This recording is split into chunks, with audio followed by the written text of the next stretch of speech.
You can trick yourself into thinking that you aren't accomplishing like your dreams because your dreams were so specific and your life took another path. Who's to say that the dream that you had when you were 18 years old matters when you're 30?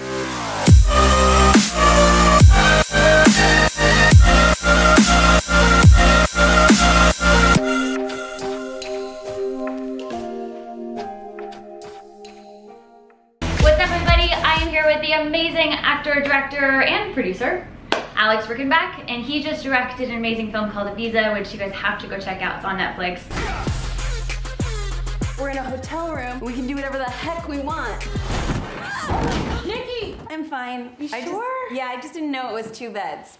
Freaking loved it, and I'm so excited to have you here, Alex. Thank you so much. Thanks for having me. I think first and foremost is, what was your first like, I want to make films, you know, I want to tell stories, I want to inspire people that way. Well, telling stories was a big part of it, and that like it's sort of a weird one in that I was like, it was 2 parts. I was watching the special features on Cold Mountain my sophomore year of college. Yeah. I will not leave Cold Mountain. My last thread of courage is to wait for you. And I saw the behind the scenes of all the crew, and I was like, oh, there's like a whole lot of jobs you can have on a movie besides being the actor. Yeah. So that was the first time I really like, that was the first time that I really like thought, okay, well, like even if I just moved to LA and try to figure it out, there's some job to be had. So that kind of opened my mind up to it. And then I was watching not long after that Inside the Actor Studio. I was watching the Tom Cruise one. This was like 2004 or something. And he said that the thing he loved most about being an actor was being a storyteller. And I had never thought of storytelling as filmmaking. I just had never like connected those 2 terms before. Yeah. Around that time was on a bus with some friends, and we were like, I was studying abroad in Australia, and I'm so jealous. I still want to go to Australia. and then I was telling a story about some friends back home, and this girl on the bus, she goes, oh, you're a really good storyteller. Yeah. And I just had like this moment where I was like, oh right, storytelling is filmmaking. She said I'm a good storyteller. I don't know what I really want to do, but I want to do something that's funny. I want to do something in comedy. And so that was it. I was like, okay, well, I'll be a filmmaker. And I just started trying to figure out what that was, yeah. So when you said I want to be a filmmaker, was that first acting, or was that directing, or what was like, did you know, or were you just like open to it? Was sort of everything at first. You know, I was making short films in college, and it was writing, directing, acting, producing, and that was a big part of what I did up until the last couple of years. So I was just making short films and then entering them in festivals and stuff like that. And then when I graduated college, I came down here and just tried to keep growing with that.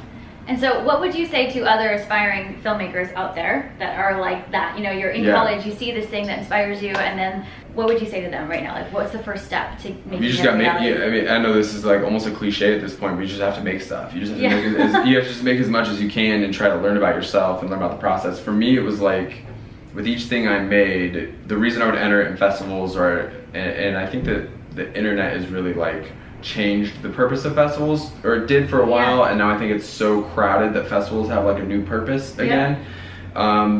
But it wasn't like I wasn't getting into Sundance or anything like that. You know, it wasn't like it wasn't super prestigious stuff. But like when I would get the film to a festival, it was sort of like, okay, well, I got it there. I would go to the festival. I'd watch it in the shorts lineup. Right. And the thing I would always think to myself is, okay, if I can hold my own with the audience here, then I'm at least as good as the other people here today. So that's enough reason to move on. Yeah. And so I just kept on setting those bars for myself. Like, okay, if I can get this film to be seen by these people and they like it, or if it plays here and it seems like it's better than the other films, then at least I made it through this level. And that level just kind of kept going until I had a career. Best things for me as an actress that I ever did was to sit in on a casting process from behind things. So I got cast as a lead, and then the director was like, hey, can you come in and help me cast the guy? And so to get to see, one, how powerful just your energy is, and how everybody's energy is so different. You can tell in an instant when someone walks in a room. Yeah. It's the first time I really understood, okay, this isn't about me at all. What would you say to other, you know, actors and people that are even going in for interviews? Because I feel interviews are the same, very similar to auditions, of like, what helps you have that kind of confidence so you can walk in the room and just be like, you know who you are, and like be a badass. As an actor, I was always terrible at auditioning, and so I try to like give a little leeway for that as a director. You know, if there's somebody whose work I like and who I'm interested in,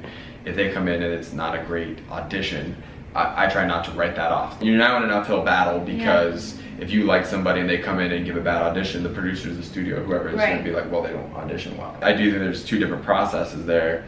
but it is like, you hear this all the time, but it's really true. People want you to be good. There's no one's rooting against you when you walk in the door. Even for me to be reminded of that all the time, it's like because as soon as you find somebody, then you're like, oh, you're thrilled. You're done. When a good performance happens in a room, the room is filled back up with energy. Yeah. You know, it becomes a vacuum when it's not going well, when someone's nervous, and you don't want people to be nervous, and some people make more of an effort to try to make you less nervous. Some people will go, okay, you're on your own, and I don't think there's a right or wrong on that. People really do want you to succeed. Like, they're not kidding about that, because your success helps them. So it's not we have a guest.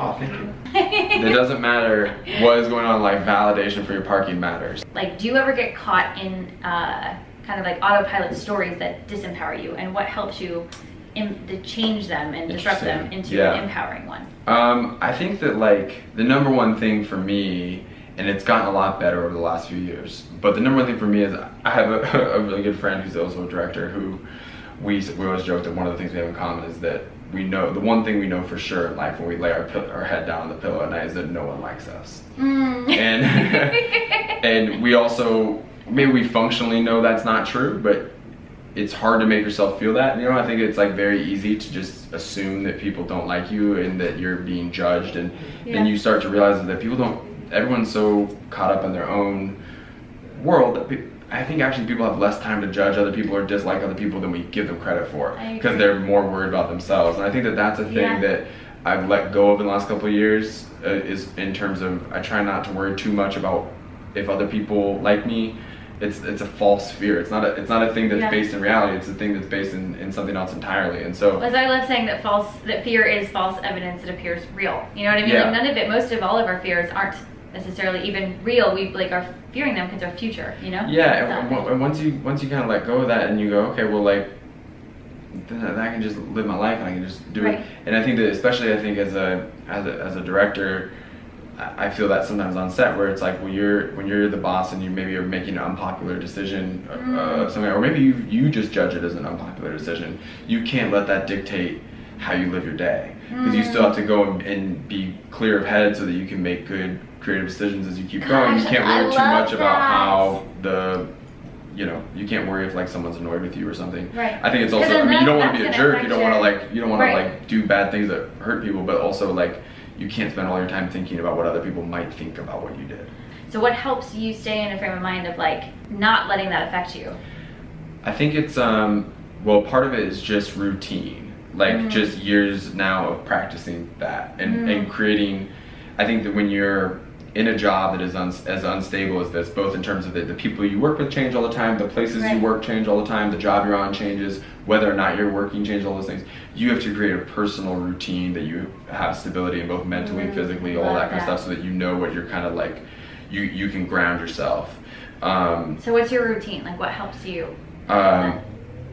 My routine, I mean, the biggest things about my routine are like, I mean, it changes. You have to, I also have to adjust my routine, but like, but once you get one, you get going. So like, for example, on IBIZA, my routine was like, I ate the same thing for breakfast every day. I exercised every day, ate the same thing for lunch every day. I would always try at the end of the day to go get dinner with either our producer or a writer or one of our actors or something. Just somebody that go and sit and have a glass of wine with and chill and kind of talk through it or whatever. And the preparation of the film is a huge part of that. It's just like a sport. It's like muscle memory. So the more prep that you do, the more that you understand what you think about the project and what you want to convey and the emotion of it and all those things.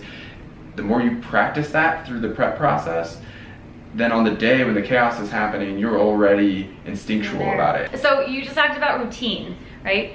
And I love that you said, you know, moving and eating, you know, helps you operate at a higher, like full potential level. And that's something I'm constantly talking about. What would you say to other people that maybe haven't found that yet? You know, of like finding the routine or like finding that movement and or what you eat actually affects the way that you think and the way you feel and the way that you are. Well, I think it's obviously it's got to be different for everybody. You've got to find your own inspiration. No one can make you want to do it. Like I can set a goal of having abs. I don't think I'm ever going to. It's not like I'm not willing to give up pizza on Right. you know, like I just like there's certain things that are gonna keep me from having the abs that I want to have. Right. But I can tailor my health goals to the things and my routine to the things that I need, which is Right. consistency when I'm on a project, like consistency, well-rounded Right, eating, clarity, all that kind of stuff. productivity, all that kind of And stuff. also it's eliminating choice. You know, like my job is a lot of decision making, a lot of choices, a lot Right. of options. And so like when I'm working, I wear the same thing every day. I have like a work uniform, you know, Right. just like. I love that you're saying It's- this because this is so powerful. I think it's something that's not talked about enough. That like every decision we make takes a certain amount of brain power. So if you Yeah. limit your decisions, you're literally able to make better, clearer decisions that really matter. My hotel room on the movie, I just got a closet full of black shirts That's amazing. and shorts and pants and sneakers. But like you know, it's just every day, just put it on and go. Right.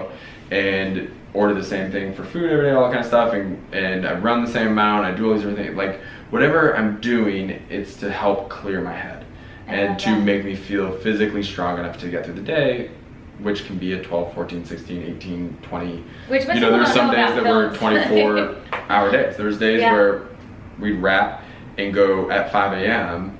and you just get in the van and go straight to the next place and start skydiving. So you'd be up for 28 hours. And you have a responsibility to the crew, to the cast, and all that, to be sharp and to be on top of it. And I just think that like over the years, I just sort of found like, oh, okay, this is the thing that's good for me. This is a good thing. And it's a lot of trial and error. I think that's like there's no perfect system. Like you read what somebody else eats and drinks and sleeps and does whatever, and it doesn't work for you. Right. I think it's a lot of like mixing and matching. Oh, that was a good thing for me, and it's like anything else. You put in the work on it, and you figure out what helps you and what you respond well to. Well, like you said, every single person has a different metabolism, has a different lifestyle. You know, when you're on a film where you have to be up 28 hours a day, you know, you're gonna have to make some adjustments to like how you're living and eating and moving. 28 hours a day, 8 days a week. Okay, so what was one of your favorite moments while you were filming IBIZA? We just said on Instagram that my favorite was, I had a lot of favorite moments. So for that I was saying the clubs because it's a fast one. But the one I was thinking about at the time was there's a scene in the film where Gillian's character, Harper, wakes up in Leo's hotel room and she's late for her meeting. She's running around the hotel room. Yep, I remember. There's a ton of favorite moments. I got favorite moments with every actor in the film, I think, and the process and the days off that we would spend together and everything. But that one sticks out to me in that like it was something we thought about a lot and we had talked about a few times and then it all worked right away. And it was just so fun. I felt like it was a moment where I just saw like Gillian's character gel, and she was so, the line between Harper and Gillian had become like very thin. Right. And it was just so fun to watch her run around and be so raw in that way. That one always sticks out to me as sort of like that was like a moment where I felt like director to actor, we were like very on the same page. It was really fun. Yeah. Okay, so what was one of the biggest challenges while filming IBIZA? I think the biggest challenge was creating Spain and Eastern Europe. We spent so much time scouting the countries of Serbia and Croatia, which is where we were filming, to be able to mix the interiors of what we were doing. So we even shot in New York and Serbia a little bit too. And so, which is so awesome. The power of filmmaking, man. It's crazy what you can do. But that was, you know, the 10-week prep of the film on location. Almost all of like our prep got done while in conjunction with a location scout. So, you know, instead of being in the production house, a lot of times we were just in vans driving around Croatia, being like looking for spots. And, like, oh, we should shoot there. Oh, we should shoot there. Yeah, and then trying to narrow it down so that you could make it functional too. But like, you know, the sunset is on one island, and the like the hotel they stay in is on another island, or another part of the country. And the Hernando's mansion where they have that mansion party, that's another part. All these things are in different parts of the country, and we sort of pieced all these different parts of Croatia and Serbia together to create Spain, mixed with footage that we were having shot in Spain. So it's not challenging at all. You know, it's a very simple project. There's many scenes in the film where we mix actual footage of Spain with actual exterior footage of Belgrade playing as Spain, and then you'll start a scene in Serbia and finish it in Croatia, and you never know. That's in a cut, you turn around and it's a different country. But that was really hard figuring that out. So during those challenging times when you're like, oh my gosh, how the hell am I ever going to get this done? What helps you like disrupt that doubt or fear or limiting belief? This maybe sounds bad, but I often just tell myself, even at your worst, how bad could it really be? And so you just go like, a lot of things aren't great. Yeah. And you're gonna put in the work, and you're gonna put in the effort, and you're gonna do your best. Right. And how bad could your best really be? Ooh, I love that. And so just let go, because you can't do more than that. I love that. You put in all the effort, and you can't think. And we were talking a little bit like goals and stuff earlier. Like you can't. Oh yeah, he doesn't set goals, guys. You can't stop setting goals. Yeah, I think you can't control what you can't control. So you just have to let go of that and go, okay, well, we're just gonna do the best we can, and we'll make the most of it. Yep. Also, like I always say, there's an edit for everything. You know, like you can't force your idea of what you wanted something to be. And I guess that plays in that goals idea too. But practically in filmmaking, you want the film to be alive, you want the performances to be alive, you want the script to feel alive, which means that you can't force it into a corner it doesn't want to go into. Right. And so you shoot the best thing that you can, and then you have to be open to what you brought into the edit bay and rethink according to what you shot. So something that helps me a lot, that goes right along with that, was that, you know, this mantra that basically is very similar, like letting go of the outcome. Like I don't even care what happens, because I feel like if I'm so outcome focused, I'm unable to actually fully be present. Yeah. And I'm a lot more, I'm fearful, you know what I mean? Yeah. I'm holding myself back because of the fear of doubt of like, oh, what if it's not my very best? And so now I just say like, I don't care what happens, it's just that every time I take action, I win. You know, like if I take action, I win. I win the game, and like knowing that like if I'm just action focused, like I'll show up better and braver and stronger than if I was outcome focused. Yeah, I mean that's why I don't say goals anymore. Goals were so cool to me. Goals were like, I felt like I could be, for example, there was a movie that I was working on at the time I got IBIZA that was a movie I really, really wanted to make. I had written it, I was going to direct it, I was going to be in it, and it was something that I really cared about, spent a lot of years on. And there was something that was telling me that like I had to see this through, because I'd set this goal of making this thing. Right. But IBIZA was coming along, and IBIZA was something I also really cared about and that I wanted to take on, and I realized like I'm not putting myself, I'd already sort of like adopted this idea going into this. I had to remind myself of like, you can't set these specific goals. You have to kind of set broader emotional goals of how you want to live your life and the things that you want to do from like a general standpoint, and then to let the specifics take on themselves, because you could turn away from opportunities. It would be great because it's not the thing that you want it to be. So I love that you said more emotional or feeling goals, because that to me was like life-changing, of saying, you know, everybody talks about, oh, like their to-do list goals, but like what if we all set feeling goals? Like what do I want to feel today, you know? And then like set your day up. If I'm constantly asking the question, you know, what do I want to feel today, and then deciding, I just want to feel happy today, I'm going to go do things that make me feel happy rather than stay stuck in my like to-do list. Well, you can trick yourself into thinking that you aren't accomplishing like your dreams because your dreams were so specific and your life took another path. And who's to say that the dream that you had when you were 18 years old matters when you're 30? Okay, so yeah, my childhood dream initially was like I was going to be an Olympic gymnast, right? And I was like super set on that. I saw Carrie Strug win the gold medal, and I was like, I'm going to be a gold medal gymnast. And like, thank God I didn't, you know what I mean? Like I was so nervous, anxious, fearful. I lived in so much fear as a gymnast. I wasn't happy, I wasn't healthy. And so like if I would have stayed in that, like I have to do this, otherwise my life has no meaning, it would have been an awful life, you know, until like I told you my kind of story. I saw center stage, and then everything changed for me. But I also, like, once I decided on that goal or dream, like I've stayed so passionate about it, because it constantly fulfills me. You have to be open to the fact that your dreams can change, you know, and that doesn't make you a failure. Like I think that was the thing that I got, like if you talk about like hang-ups and stuff, it's that as you shift, as your career shifts and you start chasing different things, you go, oh, I failed at that goal. Did I fail at that goal, or did a new thing present itself and I rightly pivoted? Wrapping it up, first of all, he's a disruptive hero of mine, so he gets the Be Disruptive shirt as well as hat. We're just gonna give him a ton of swag, so this is I'm for always you. happy to take swag. And with that, what would you say is one of your biggest ways that you're causing positive disruption in your life and or the world around you? Oh boy. That's a big question. I don't know. I mean, I think, you know, try to be a good husband and friend and family member and those things, and try to be there for the people that are there for me. And then I think hopefully from a professional standpoint, like you know, try to make things that people can see themselves in and get some inspiration from or feel good. Just have even if you don't have any of that, they just laugh and just have a good time. Laughter is the most powerful medicine too. Like, yeah, it's just it's a hard world. I think it's just like I hope that like the stuff I make, you know, that helps people feel good. And you know what? I told you this before off camera, but I'll say it again on camera. It's like I was having a really rough day, and I was like, you know what?